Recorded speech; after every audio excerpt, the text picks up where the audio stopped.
안녕하세요. 연세대학교 강남 세브란스병원 신경과 치매를 전공하고 있는 조한나라고 합니다.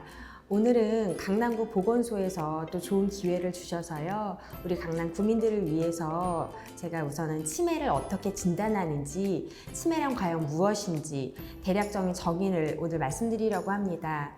아마 보호자분들이 들으셔도 제가 보기엔 분명 도움이 되실 거고, 그리고 연세가 조금 있으신 어르신들이 들으셔도 치매에 대해서 어떤 두려움을 가지기보다는 치매에 대해서 정확히 알면은 그 두려움이 조금 사라지시는데 도움이 되길 바랍니다.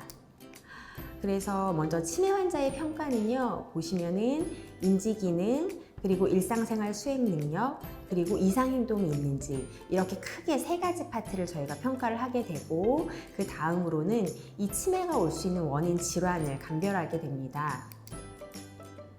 치매의 정의에 대해서 먼저 말씀을 드리면요, 치매란 정상적으로 생활해 오던 사람이 후천적으로, 그리고 여기 보시면 기억장애 이외에 여러 가지 인지기능이 지속적인 저하가 발생을 해서 일상생활 및 사회생활을 하는데 실제로 어려움을 초래하는 상태를 말합니다. 그러면은 이제 환자분들이 많이 물어보시긴 하거든요. 실제 일상생활이나 사회생활을 하는데 어려움을 초래하는 상태가 어느 정도이냐. 그래서 제가 가장 간단히 말씀드리는 것은 혼자 가시고 싶은 곳, 원래 일반적으로 가시던 장소에 못 갈 때, 혼자 대중교통을 원래 타고 가셨으면 대중교통을 타는 게 이전보다 어렵고 불편하다, 혹은 길을 잃을까 불안하다, 이런 경우. 두 번째로는 식사나 약을 챙겨 드시기 어려운 경우. 크게 이 두 가지를 제가 보기에는 일상생활 및 사회생활을 하는데 어려움을 초래하는 상태라고 말씀을 드릴 수가 있습니다. 그래서 치매를 보시면요, 치매는 정상에서 갑자기 치매 단계로 확 뛰어오르는 것이 아니고요, 총 4가지 단계가 있습니다.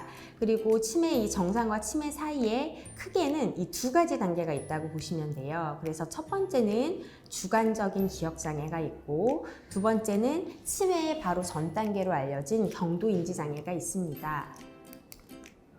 그래서 정상에서 가장 가까운 주관적인 인지장애를 먼저 보시면요, 이런 경우도 어쨌든 저한테 환자들이 오시기로는 기억력이 떨어져요, 이렇게 오세요. 그런데 제가 객관적으로 이제 기억력 테스트를 해보다 보면은 같은 나이나 학력, 그러니까 나랑 같이 학교 다니는 친구들 있잖아요. 같이 학교 다니는 동창들에 비해서는 기억력이 떨어지지 않고 일상생활을 하시는데도 문제가 없을 때, 이럴 때는 주관적으로 본인이 인지장애를 호소하시는 거기 때문에 주관적인 인지장애라는 말을 합니다. 두 번째로는 경도인지장애인데요. 경도인지장애는 아까 그 단계에서 보시면은 주관적 인지장애보다 한 단계 더 진행한 그런 단계라고 볼 수 있고요. 바로 치매의 전 단계입니다.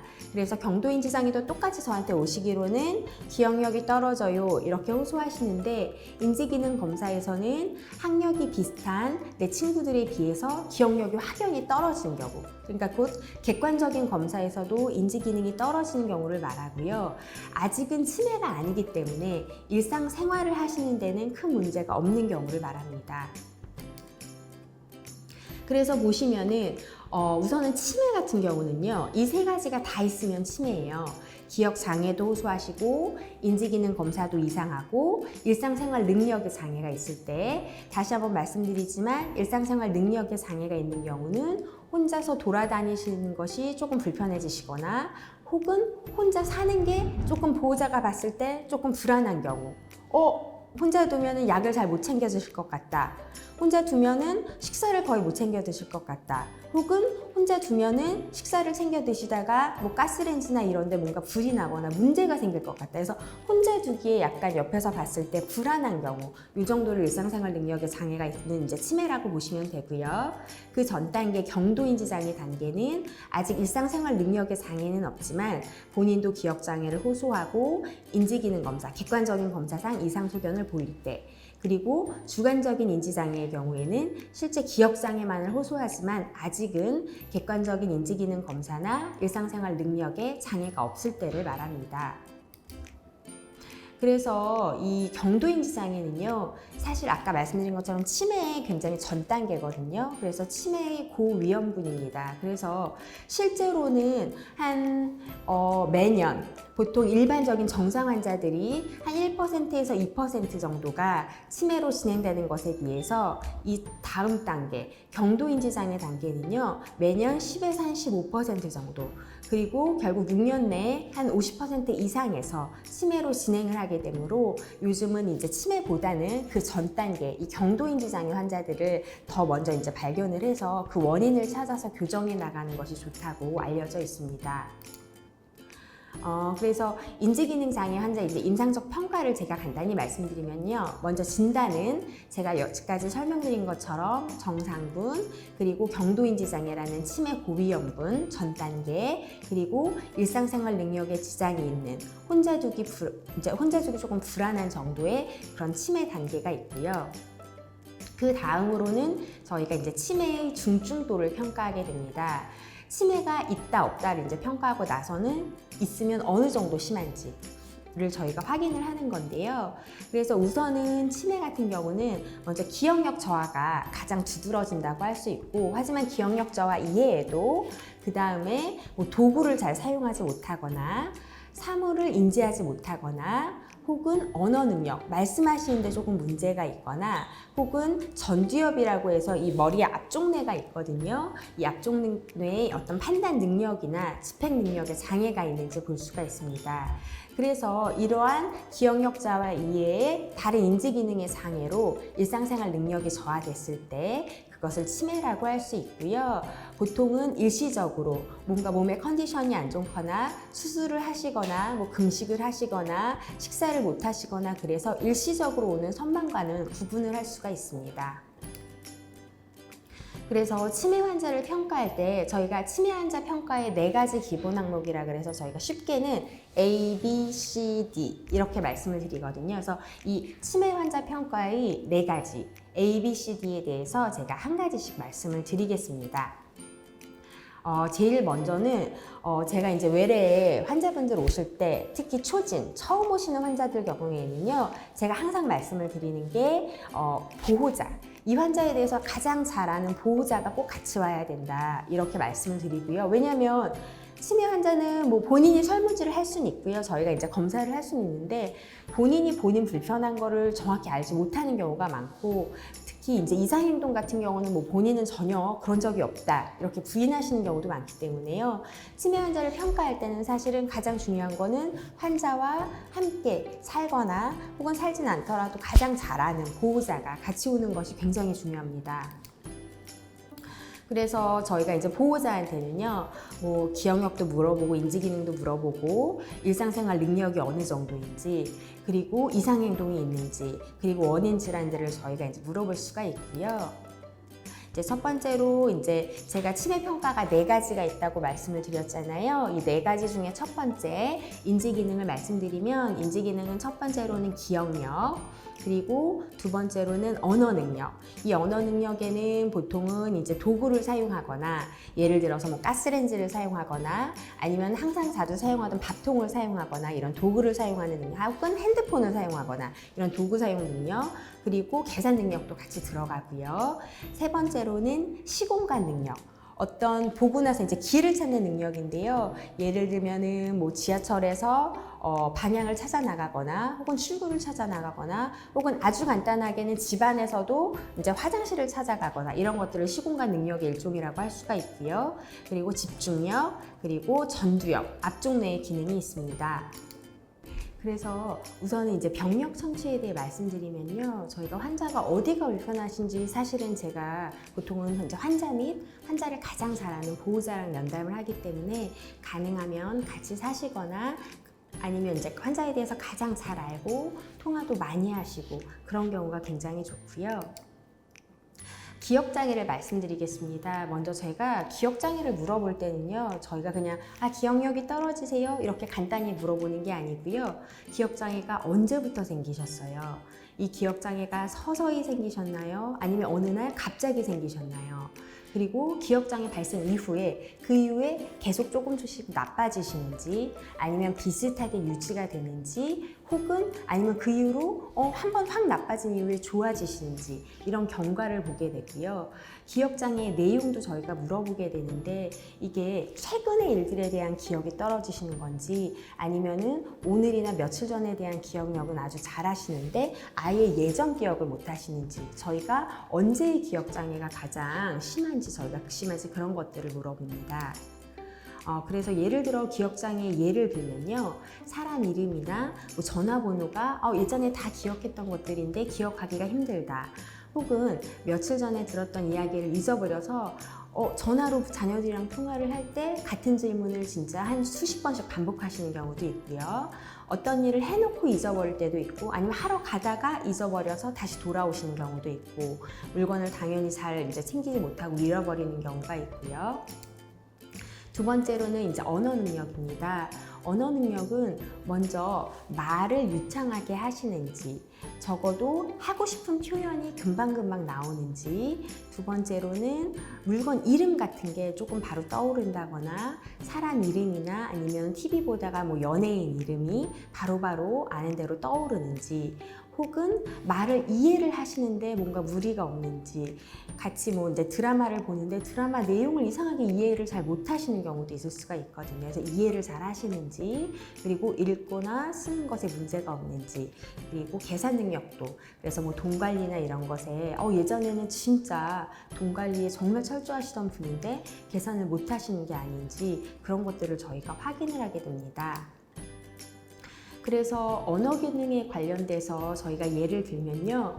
물건 이름이 이제 잘 생각나지 않아서 이제 물건의 정확한 이름을 말하는 게 아니라 뭐 그거 있잖아 그거 저거 있잖아 저거 이런 식으로 대명사를 반복해서 사용한다던가 남의 말을 잘 이해하지 못하신다거나 근데 이런 경우에는 이제 청력이 떨어지시는 분들도 있기 때문에 이게 정말 잘 안 들려서 그러시는 건지 아니면 잘 듣는데도 이해를 하지 못하시는 건지 좀 확인을 해봐야 될 것 같고요. 그리고 책이 예전만큼 잘 읽히지가 않는다. 그리고 계산 능력, 그리고 용돈 관리하는데 좀 어려움이 있다. 이런 경우가 있을 수 있습니다. 그 다음으로 세 번째로는 시공간 능력 저하라고 해서 제가 맨 처음에 이제 길 찾는 능력이라고 말씀을 드릴 수가 있는데요. 그래서 이제 잘 가지 않던 곳에서 길을 잃는 것이 이제 가장 경미한 그런 단계고요. 근데 이제 익숙하지 않은 곳에서 길을 잃는 건 당연하고 우리가 거의 뭐 10년 이상 살던 동네인데 그 동네에서도 길을 잃는다. 아니면 우리 아파트나 이 단지 내에서 본인의 동이나 집 호수를 못 찾아서 다른 층에서 이제 비밀번호를 누른다. 혹은 아주 심해지시는 경우에는 집안에서도 화장실을 조금 찾지 못해서 화장실을 이제 찾다가 이제 실수를 하신 경우도 있을 수가 있습니다. 그래서 이제 시공간 능력의 장애는요. 길을 잃거나 헤맨 적이 있다. 혹은 혼자서 버스나 지하철, 대중교통으로 이용하기가 어렵다. 그리고 자주 가던 곳도 헤매게 된다. 그리고 심한 경우는 집안에서 화장실을 찾지 못한다. 마지막으로는 좁은 공간이나 굉장히 복잡한 곳에서 주차를 하면서 자꾸 이제 접촉사고나 실수가 난다. 이런 경우가 있을 수 있습니다. 그리고 이제 집중력은 당연히 말 그대로 이렇게 집중해서 일을 하시는지 아니면 자꾸 산만해지고 자꾸 딴짓을 하시는지 가만히 앉아있지 못하고 자꾸 이렇게 부산스럽게 돌아다니거나 재촉을 하진 않는지 그리고 마지막에 이제 전두엽이라고 앞쪽뇌인데요. 이것은 지금 뇌를 앞에서 본 그림이에요. 앞에서 뇌를 보다 보면은 이 아래쪽이 이제 사실은 이 안구가 있는 쪽이고요. 그래서 이제 이 안쪽으로 보시면 여기가 동기를 우리 몸에 어떤 뭔가 일을 하고자 하는 욕구, 의욕 이런 동기를 유발하는 곳이고요. 이 겉에 쪽은 기획센터, 어떤 일을 계획하고 어떤 일을 이제 실천하는 그런 역할을 하는 곳이고 마지막으로 이 아래쪽 눈 있는 쪽이 바로 충동을 조절하는 센터입니다. 그래서 예를 들면은 기획센터가 망가지면 뭐 제가 예는 굉장히 많이 써놨지만 기획센터가 망가지면 기본적으로 첫 번째로는 고집이 엄청 세져요. 그래서 고집이 너무 세고 본인 생각대로만 하려고 그러고 어떤 상황이 바뀌더라도 전혀 그 상황을 이해해 주시지 못하고 본인이 원래 계획한 대로 하는 경우가 하나가 있고 아니면 반대로요. 귀가 아주 얇아질 수 있어요. 그래서 이제 판단이 잘 안 되시는 거죠. 어떤 게 맑고 그른지. 그래서 굉장히 뭐 보이스피싱을 당하신다거나 아니면 어디 가셔가지고 막 이상한 건강보조식품을 막 잔뜩 사오시기도 하고 이런 식으로 고집이 아주 세지거나 아니면 판단이 어려워서 귀가 아주 얇아지거나 이렇게 두 가지 형태로 나타내게 되고요. 네, 그 다음으로는 이제 충동 조절 장애에 대해서 제 말씀을 드릴게요. 저희가 사실은 굉장히 많이 참으면서 살고 있거든요. 예를 들면은 말하고 싶은 것도 참고, 먹고 싶은 것도 참고, 화를 내고 싶은 것도 굉장히 많이 참습니다. 근데 이 충동 조절 장애의 증상은요, 보통은 참을성이 없고 굉장히 조급해지고 자꾸 옆에 사람을 자꾸 뭘 하자고 보챈다거나 아니면 굉장히 많이 먹는 경우도 있고요. 막 아무 데서나 화를 내고 굉장히 예의 없게 굴어서 이제 같이 다니는 분들이 조금 창피해질 수도 있습니다. 그 다음으로는 의욕센터인데요. 동기센터. 그래서 어떤 동기가 없어지면은 아예 의욕이 없어지게 되죠. 그래서 굉장히 게을러지고요. 하루 종일 TV만 보고 혹은 말수가 줄거나 아니면은 나중에는 특히 위생 상태, 이제 씻는 것이 너무너무 귀찮아져가지고 세수나 양치질, 목욕, 화장, 뭐 손발톱 깎기 이런 것들에 굉장히 관심이 없어지고 귀찮아하게 됩니다. 그래서 이제 이런 세 가지 예시들이 전두엽 장애, 즉 앞쪽 뇌 장애의 예라고 말씀드릴 수가 있습니다. 저희가 그리고 나서 저희가 설문지를 하는데요. 이제 설문지 같은 경우는 저희가 이제 한국 사람 기준으로 6점 이상이면 치매 가능성이 있다 이렇게 하는 설문지도 있고요. 객관적으로 저희가 이제 환자한테 검사를 할 때는 크게 두 가지라고 생각하시면 돼요. 간단한 검사, 자세하고 정밀한 검사 이렇게 두 가지가 있습니다. 그래서 우선은 아주 간단한 검사는 이제 보건소에서도 하고 각 구의 이제 치매지원센터에서도 하는 간단한 선별 검사가 있고요. 두 번째로는 좀 아주 자세한 검사 보통은 한 1시간 반에서 2시간 정도 걸리는 자세한 검사가 있습니다. 그래서 당연히 아시겠지만 간단한 검사는 30점 만점이고요. 굉장히 금방이에요. 한 10분 이내면 다 됩니다. 그리고 검사하는 것도 어렵지 않아서 저희가 뭐 간호사 선생님들이나 그 밖에 다른 선생님들도 조금만 저희가 이제 훈련을 하면 다 검사를 할 수 있고요. 그래서 총 30점 만점으로 저희가 검사를 하고 이 검사는 저희가 물론 점수에 따라서도 이제 등급을 매길 수는 있지만 보통은 나이와 어떤 학력에 저희가 이제 기준을 잡아서 저희가 비교를 해서 이제 결정을 하게 되고요. 하지만 이게 너무 간단하다 보니까는 사실 아주 치매 초기에는 아니면 경도인지 장애 정도에는 만점을 받는 경우도 굉장히 많아요. 그래서 사실은 이미 기억력이 떨어지고 있는데 치매 검사를 했는데 이제 이런 간단한 검사를 하면 만점을 받게 되시는 경우도 있고, 그리고 아예 무학이신 경우, 이제 글씨를 읽고 쓰지 못하는 경우는 사실은 치매가 없는데도 이게 글자를 읽고 쓰고 이해하는 능력이 굉장히 많이 들어가기 때문에 무학인 경우에는 아예 이제 검사 점수가 너무 낮게 나와서 처음부터도 정상이신데도 이상하다고 나오는 경우가 있습니다. 그래서 이제 이런 부분들을 보완하기 위해서 저희가 조금 더 어렵고 하지만 조금 더 자세하고 여러 가지 인지 기능을 볼 수 있는 저희가 정밀 인지 검사를 이제 병원에서는 주로 하고 있고요. 뭐 SNSB라고 이제 신경심리 검사가 있고 그 밖에 뭐 세라드나 에이다스코그라는 조금 다른 종류의 이제 검사들이 있긴 합니다. 그래서 저희가 이제 보통 하는 검사는 이런 서울에서 만든 이제 서울 신경심리 검사고요. 저희가 각각 이런 식으로 저희가 검사를 하고 나면 이제 항목이 나오고 뭐 집중력, 언어 관련된 능력, 그리고 시공간 능력, 그리고 기억력, 전두엽 기능 이런 식으로 저희가 이제 검사를 아까 제가 말씀드린 인지 기능의 항목마다 할 수가 있습니다. 그래서 이제 검사를 하면 이렇게 그래프가 나타나서요. 저희가 딱 봤을 때 이 환자분은 어느 항목이 제일 떨어지는구나. 이 환자분은 단기 기억력이 떨어지는구나. 이 환자분은 집중력이 떨어지는구나. 이 환자분은 뭐 시공간 능력이 떨어지는구나 하고 저희가 이제 이 능력을 알 수가 있고요. 지금까지 이제 첫 번째 인지 기능을 검사를 이제 말씀을 드렸고요. 두 번째로는 일상생활 능력입니다. 그래서 일상생활 능력은 사실은 아주 간단한 거는 신체적인 것들인데요. 신체적인 것들은 대소변 가리기, 화장실을 혼자 사용하고 뒤처리를 하실 수 있는지, 그리고 혼자 씻을 수 있는지, 목욕을 혼자 할 수 있는지, 식사를 도움 없이 혼자 할 수 있는지, 옷을 혼자 입을 수 있는지 이런 간단한 것들부터 시작을 해서요. 도구 생활 능력을 보면은 이제 도구를 얼마나 정확히 잘 사용하시는지 보는 건데요. 전화를 사용하거나 혹은 물건을 혼자 사러 다녀온다거나 혹은 음식을 하거나 음식을 할 때 사실은 굉장히 많은 도구를 쓰고 재료를 이용하잖아요. 음식을 얼마나 잘 하시는지 이런 것들을 저희가 확인을 해볼 수가 있습니다. 그래서 이제 도구 일상생활 능력의 평가는요, 어쨌든 치매 조기 진단에 굉장히 유용하다고 알려져 있고, 저희가 이런 도구 일상생활 능력은 사실은 환자분한테 물어봐도 잘 대답을 못 하시는 경우가 많아서 보통은 이제 보호자에게 저희가 여쭤보고 진행을 하는 경우가 많고요. 근데 이제 연세 드신 분들은 대부분의 일을 조금 자녀들이 해주시는 경우가 많아서 특히 남자 환자분들과 이제 남자분이고 나이가 많으신 경우에는 실제로 조금 집안에서 하시는 일이 너무 없어서 저희가 조금 체크하기가 어려운 경우가 있기는 합니다. 그래서 혹시 이제 나이 많으신 어르신들을 모시고 사는 경우에는 사실은 처음부터 대부분의 일을 막 대신해주고 그러실 필요는 없고요. 간단한 것들이나 환자분이 혼자 챙길 수 있는 부분은 그 환자의 역할을 조금 두시는 게 나중에 혹시 인지 기능에 차이가 있는지 저희가 확인을 하는데 좀 도움이 될 수가 있습니다. 그리고 이제 세 번째로가 이제 이상행동인데요.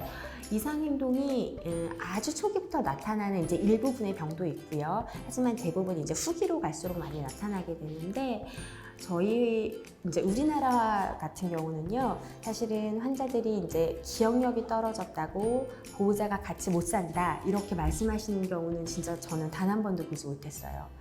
그런데 이런 이상 행동이 나타나게 되면 그때부터는 사실은 가족들이 굉장히 사는데 고통을 받게 됩니다. 그래서 가족들에게 굉장히 심리적인 상처 및 경제적인 부담을 줄 수 있어서 이런 경우에는 사실은 또 의사한테 오셔서 적극적으로 말씀을 해주시고요. 왜냐하면 이런 경우는 정말 약물만 제대로 쓰는 경우에 굉장히 어느 정도 효과를 볼 수가 있습니다.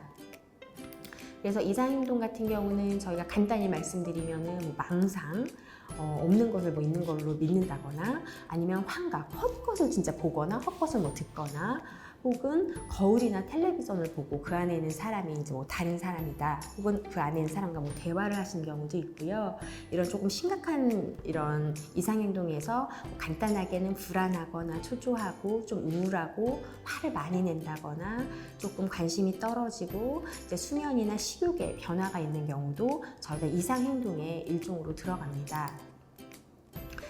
그 다음에 이제 설문지는 저희가 그래서 이런 이상행동에 대해서는 사실 환자에게 물어보면 당연히 환자야 아니라고 하는 경우가 태반이기 때문에 저희가 보호자분들에게 물어보게 되고요. 아까 말씀드린 이런 부분들을 저희가 설문지로 잘 조절을 하게 됩니다. 그리고 저희가 인지기능 검사를 할 때 우울 검사를 모두 기본적으로 하게 돼 있는데요. 왜냐하면 노인 환자분들 중에서 사실은 우울증 있는 경우가 생각보다 굉장히 많거든요. 그래서 기억력 검사할 때는 항상 함께 우울증 검사를 동반하게 되어 있습니다. 그래서 제가 여지껏 이제 총 치매 환자 평가의 4가지 중에서 3가지를 말씀드렸고, 마지막으로 그럼 원인 질환에 대해서 간략하게 말씀을 드리겠습니다. 우선은 원인이 무엇인지를 찾아야 저희가 치료를 할 수 있는 거잖아요. 그래서 사실 치매 원인 질환 여기 보시는 것처럼 이렇게 많아요. 거의 100여 가지가 넘고요. 그런데 저희가 가장 의사로서 제가 확인을 해야 될 부분은 이것이 나이가 들어서 생기는 그냥 퇴행성 질환 쪽인지 아니면 뭔가 정확한 원인이 있고 저희가 치료를 할 수 있는 그런 쪽인지 저희가 이제 2가지를 구분하게 되는데요. 보통은 퇴행성 질환의 경우에는 아주 천천히 서서히 진행하는 경우가 많고요. 이런 경우는 저희가 증상에 따라서 치료를 하고, 왜냐하면 저희가 나이가 드는 것을 막을 수 있는 방법은 없기 때문에 어쩐 그 원인에 대해서 저희가 증상적인 치료와 이제 보호자 면담을 하고요. 하지만 이게 좀 생각보다 너무 급격하게 생기거나 어느 날 자고 일어나서 나빠졌다, 아니면은 거의 몇 개월 사이에 굉장히 나빠졌다, 이런 경우는 저희가 정확한 원인이 있다고 보고 그 원인을 찾아서 치료를 하게 되면 다시 이전만큼 호전되는 경우가 많습니다.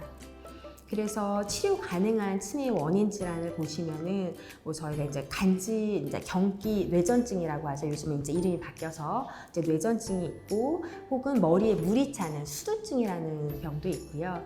혹은 알고 봤더니 한 2달 전에 넘어진 것이 그때 찍었을 때는 이제 CT에서 정상이라고 했는데 나중에 경막하 혈종이라고 출혈이 이렇게 뒤늦게 생기는 경우가 꽤 있어요. 연세 드신 분들은 오히려 출혈이 초기에 안 생기고 이제 지연성으로 바로 2, 3개월 후에 나타나는 경우도 있기 때문에 넘어진 후에 몇 개월 후에라도 혹시 머리가 아프시거나 뭐 기억력이 떨어지시거나 걷는데 조금 부자연스럽거나 그러면 보셔야 되고요. 그 밖에 전신질환, 뭐 비타민 결핍이나 갑상선, 그리고 감염이나 전해질 이상이 있을 때도 사실은 이제 치매가 충분히 올 수 있습니다. 그리고 약인데요. 제가 환자분들에게 항상 오실 때, 특히 재회를 처음 올 때는 꼭 먹는 약을 다 처방전을 이렇게 가져오라고 하시거든요. 왜냐하면 본인도 모르게 어쨌든 굉장히 오래 드시던 약들이 알고 보면 인지 기능에 영향을 미쳐서 사실은 나중에 인지 기능을 떨어지게 하는 약물이 있기 때문에 혹시나 저희가 이제 그런 약이 있으면 그 약이 직접적인 원인은 아니더라도 그 약은 조금 제외하고 드시라고 권해드리고 어떤 다른 정신과적 경력이 있는 것도 저희가 확인을 하게 됩니다. 그래서 이제 인지 기능을 저하시키는 약물이 굉장히 많기 때문에 어쨌든 이걸 뭐 다 제가 설명드릴 수는 없지만 꼭 드시는 약이 있으면 의사분에게 그 처방전 보여주시고 저희가 혹시나 인지 기능이 떨어질 수 있는 약물이 들어가 있는지 확인해 보시고요. 저희가 이제 원인 질환을 확인을 하게 됩니다. 그리고 이제 저희는 신경과다 보니까 치매뿐만 아니라 뭐 뇌졸중이나 파킨슨병, 근육병, 그 밖에 여러 가지 질환을 같이 보게 되거든요. 그래서 저희가 여러 가지 이제 신경학적 검사를 하게 되고요. 그래서 저희가 뭐 필요할 때는 피 검사도 하고, 뭐 예를 들어 피 검사에서 유전자 검사도 하고, 혹은 이제 머리 사진을 뭐 CT나 MRI나 혹은 요즘은 이제 펫 종류의 MRI 이제 뇌 영상도 많이 찍고요. 그 밖에 필요한 경우에는 이제 뇌척수액 검사라고 해서 혹시 뇌염이나 머리 쪽에 염증이 있는 건 아닌지 혹은 뇌전증 같은 게 있어서 저희가 뇌파 검사를 해야 될 필요가 있는 경우도 있습니다. 그래서 뇌영상 검사의 이유는요, 저희가 실제 검사해 보면 넘어진 건 뭐 예를 들어 몇 개월 전인데 이렇게 여기 보시면 이렇게 하얗게 보이는 초승달 모양 있잖아요. 이것이 바로 경막하 뇌출혈이거든요. 그래서 뒤늦게 이렇게 출혈이 발생하는 경우도 있고, 여기 보시면 전혀 몰랐는데 찍어봤더니 뇌종양이 있는 경우도 있고, 혹은 뇌경색 어떤 과거력이 전혀 없는데도 머리 사진 찍어보니 이렇게 하얗게 보이는 경우가 사실은 혈관이 다 막혀 들어간 경우거든요. 그래서 혈관성 치매가 있으신 경우도 있고, 그리고 저희가 가장 많이 보는 이제 알츠하이머병, 알츠하이머 치매가 있습니다.